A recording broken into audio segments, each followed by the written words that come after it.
Hello നമസ്കാരം. അപ്പോൾ നമ്മൾ ഇന്ന് ഒരു പുതിയൊരു വീഡിയോ ആയിട്ടാണ് വന്നിരിക്കുന്നത്. നമ്മൾ ഇന്നലെ വരെ പഠിച്ചത് +1 അക്കൗണ്ടൻസിയിലെ കുറേ അക്കൗണ്ട്സ് എങ്ങനെയൊക്കെയാണ് പ്രിപ്പയർ ചെയ്യുന്നത്, അതുപോലെ തന്നെ അതിൻ്റെ ബേസിക് കോൺസെപ്റ്റുകളെല്ലാം നമ്മൾ പഠിച്ചു. ഇനി നമ്മൾ +2 അക്കൗണ്ടൻസി ഇന്ന് തുടങ്ങുകയാണ്. ഫസ്റ്റത്തേതെന്ന് പറയുന്നത് പാർട്ട്ണർഷിപ്പാണ്. നമുക്ക് +2 മെയിനായിട്ട് പഠിക്കുന്ന പാർട്ട്ണർഷിപ്പ് ബിസിനസ്സിനെ ബേസ് ചെയ്തിട്ടുള്ള അക്കൗണ്ട്സ് ആണ്. നമ്മൾ കഴിഞ്ഞ വർഷം പഠിച്ചത് +1 നമ്മൾ പഠിച്ചതെന്ന് പറഞ്ഞാൽ ഒരു സോൾ ട്രേഡർ അങ്ങനെയുള്ള ബിസിനസ് സ്ഥാപനങ്ങൾ തയ്യാറാക്കുന്ന അക്കൗണ്ട്സ് ആണ് നമ്മൾ പഠിച്ചത്. ഇനി നമ്മൾ പാർട്ട്ണർഷിപ്പ് അക്കൗണ്ട്സ് ആണ് പഠിക്കുന്നത്. അപ്പോൾ ഫസ്റ്റ് ചാപ്റ്റർ എന്ന് പറഞ്ഞു കഴിഞ്ഞാൽ introduction to partnership accounts basic concept. അതായത് ഒരു പാർട്ട്ണർഷിപ്പ് ബിസിനസ് അല്ലെങ്കിൽ ഒരു പങ്കാളിത്ത സ്ഥാപനം എങ്ങനെയാണ് അവരുടെ അക്കൗണ്ട്സ് പ്രിപ്പയർ ചെയ്യുന്നത്, അവരുടെ ഫിനാൻഷ്യൽ സ്റ്റേറ്റ്മെൻറ്റ്സ് പ്രിപ്പയർ ചെയ്യുന്നത്, ഇതെല്ലാം നമ്മൾ ഡീറ്റെയിൽഡ് ആയിട്ട് ഈ ചാപ്റ്ററിൽ പഠിക്കും. അപ്പോൾ നമുക്ക് ഫസ്റ്റ് തന്നെ എന്താണ് പാർട്ട്ണർഷിപ്പ് എന്ന് നോക്കാം. ഫസ്റ്റ് പാർട്ട്ണർഷിപ്പ് എന്ന് പറഞ്ഞാൽ എന്താ? ഒരു പങ്കാളിത്ത സ്ഥാപനമാണ്. നമ്മൾ +1 ഫോംസ് ഓഫ് ബിസിനസ് ഓർഗനൈസേഷനിൽ പാർട്ട്ണർഷിപ്പ് എന്താണെന്ന് പഠിച്ചു. അതായത് 2 അതിലധികമോ ആളുകൾ ചേർന്ന് ഒരു എഗ്രിമെന്റ് ഉണ്ടാക്കിയിട്ട് പ്രോഫിറ്റും ലോസും ഷെയർ ചെയ്യാമെന്ന് പരസ്പരം ഒരു മ്യൂച്വൽ എഗ്രിമെന്റ് ഉണ്ടാക്കിയിട്ട് പ്രോഫിറ്റും ലോസും ഷെയർ ചെയ്യാൻ വേണ്ടിയിട്ട് രൂപീകരിക്കുന്ന ഒരു സംഘടന അല്ലെങ്കിൽ ഒരു സംരംഭത്തിനെയാണ് പാർട്ട്ണർഷിപ്പ് എന്ന് പറയുന്നത്. ഓക്കെ, അത് ഗവേൺ ചെയ്യുന്നത് എന്തിന്റെ ബേസിലായിരിക്കും? Partnership act. ഇന്ത്യയിലെ പാർട്ട്ണർഷിപ്പ് ആക്ട് ആയിട്ടുള്ള 1932 അനുസരിച്ചിട്ടാണ് ഇത് പ്രവർത്തിക്കുന്നത്. ഓക്കെ, അപ്പോൾ നമുക്ക് പാർട്ട്ണർഷിപ്പ് എന്താണെന്ന് പഠിച്ചു. ഇനി അതിന്റെ ഫീച്ചേഴ്സ് നമുക്ക് നോക്കാം. ഫീച്ചേഴ്സ് ഓഫ് പാർട്ട്ണർഷിപ്പ് എന്ന് പറയുന്നത്, ഫസ്റ്റ് ഫീച്ചർ എന്ന് പറയുന്നത് 2 or more പേഴ്സൺ ആണ്. അതായത് ഒരു പാർട്ട്ണർഷിപ്പ് ബിസിനസ് തുടങ്ങുന്നതിന് വേണ്ടിയിട്ട് മിനിമം 2 ആൾക്കാർ വേണം. ഒരു പങ്കാളിത്തം, ഒരു ഫ്രണ്ട്ഷിപ്പ് നമ്മൾ ക്രിയേറ്റ് ചെയ്യുകയാണെങ്കിൽ നമ്മൾ ഒറ്റയ്ക്ക് ഫ്രണ്ട്ഷിപ്പ് ഉണ്ടാക്കില്ലല്ലോ. മിനിമം 2 ആളുണ്ടെങ്കിലല്ലേ ഒരു ഫ്രണ്ട്ഷിപ്പ് ക്രിയേറ്റ് ചെയ്യുള്ളൂ. അതുപോലെ തന്നെ ഒരു പാർട്ട്ണർഷിപ്പ് ബിസിനസ് തുടങ്ങണമെങ്കിൽ മിനിമം 2 ആൾക്കാർ വേണം. എഗ്രിമെന്റ്, അതായത് പാർട്ട്ണർഷിപ്പ് ബിസിനസ് എന്ന് പറഞ്ഞു കഴിഞ്ഞാൽ ഒരു എഗ്രിമെന്റിനെ ബേസ് ചെയ്തിട്ടുള്ളതാണ്. അത് എഗ്രിമെന്റ് എന്ന് പറയുമ്പോൾ റിട്ടേൺ ആണ്. നമ്മൾ എഴുതി തയ്യാറാക്കിയ ലിഖിത രൂപത്തിലുള്ളതാവാം, അല്ലെങ്കിൽ ഓറലും ആവാം. പിന്നെ പ്രോഫിറ്റ് ആൻഡ് ലോസ് ഷെയർ ചെയ്യും. പ്രോഫിറ്റും ലോസും, നഷ്ടവും ലാഭിക്കും, നഷ്ടവും ഷെയർ ചെയ്യും, അതുപോലെ തന്നെ ലാഭവും നമ്മൾ ഷെയർ ചെയ്യുന്നതായിരിക്കും. അൺലിമിറ്റഡ് ലയബിലിറ്റി, കാരണം എന്താ? ആ ബിസിനസ് തകർന്നു കഴിഞ്ഞാൽ പാർട്ട്നേഴ്സിന് പൂർണ്ണ ഉത്തരവാദിത്വമുണ്ട്. ബിസിനസ് ഇതാണെന്ന് പൂർണ്ണ ഉത്തരവാദിത്വമുണ്ട്. ഇനി മ്യൂച്വൽ ഏജൻസി, അതായത് ഈ ബിസിനസ് സ്ഥാപനത്തിലെ പാർട്ട്നേഴ്സിന് പരസ്പരം മ്യൂച്വൽ ഏജൻസി, അതായത് എന്താണ്?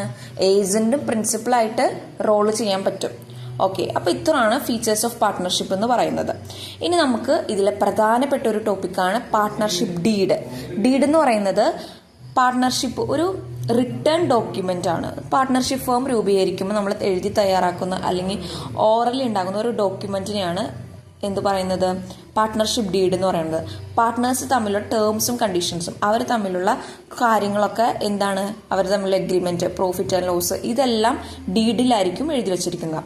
അതിലെ മെയിൻ കണ്ടന്റ് എന്ന് പറയുന്നത് name and address of partners. ഒരു ഫേമിലെ പാർട്ട്നേഴ്സിന്റെ പേരും അവരുടെ അഡ്രസ്സും. ഇപ്പൊ A and B അവരുടെ അഡ്രസ്സ്, എയുടെ അഡ്രസ്സ്, ബിയുടെ അഡ്രസ്സ്, അങ്ങനെ.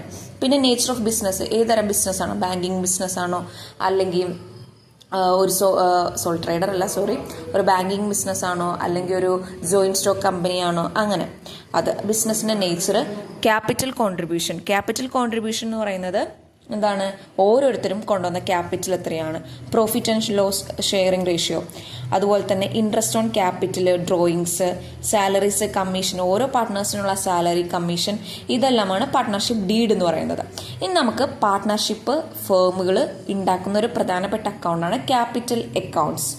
അത് നമുക്ക് ക്യാപിറ്റൽ അക്കൗണ്ട് എന്ന് പറഞ്ഞു കഴിഞ്ഞാൽ അവർ കൊണ്ടുവരുന്ന ക്യാപിറ്റൽ, അവർ ബിസിനസ് തുടങ്ങുന്ന സമയത്ത് നിക്ഷേപിക്കുന്ന ക്യാപിറ്റൽ, പിന്നെ ഓരോ വർഷം കഴിയുമ്പോൾ പുതിയ ക്യാപിറ്റൽ ഇൻട്രൊഡ്യൂസ് ചെയ്യും. അപ്പോൾ ഇതിൽ വരുന്ന കുറേ മാറ്റങ്ങൾ, അഡ്ജസ്റ്റ്മെന്റും കാര്യങ്ങളൊക്കെയാണ് ക്യാപിറ്റൽ അക്കൗണ്ടിൽ നമ്മൾ തയ്യാറാക്കുന്നത്.